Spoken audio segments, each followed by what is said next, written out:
এক মিনিটে খেলার খবরে সবাইকে আমন্ত্রণ জানাচ্ছি।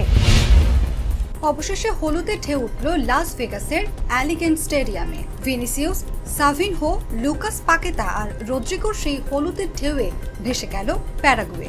4-1 গোলের বিশাল জয়ে কোপা আমেরিকার কোয়ার্টারের পথে অনেকটা এগিয়ে গেল অন্যতম ফেভারিট ব্রাজিল। প্যারাগুয়ের বিপক্ষে 2 গোল করায় ভিনিসিয়াসের সামনে সুযোগ ছিল পেনাল্টিতে গোল করে হ্যাট্রিক করার, কিন্তু সেখানেই উদারতার দৃষ্টান্ত সৃষ্টি করলেন এই রিয়াল মাদ্রিদ তারকা। 65 মিনিটে ব্রাজিল পেনাল্টি পেলে সুযোগ তৈরি হয় জাতীয় দলের হয়ে প্রথম হ্যাট্রিক করার, কিন্তু ভিনি কিক না নিয়ে লুকাস পাকেতাকে নিতে দেন। স্পট কিক থেকে গোল করে পাপ মোচন করেন এই ওয়েস্ট হ্যাম তারকা।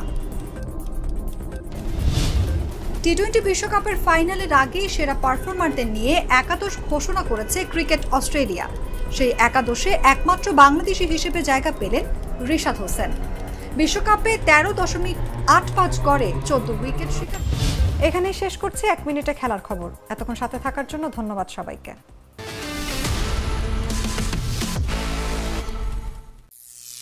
করিম চাচা, আপনার প্রিয় মানুষদের কখনো বিপদে ফেলতে চাইবেন না স্যার। তাহলে আমাদের বিপদে রাখা কি ঠিক হচ্ছে?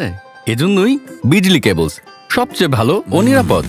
ফ্লেম রিটার্ডেন্ট পিভিসি দিয়ে তৈরি বিজলি কেবলস, নিরাপদ আজীবন।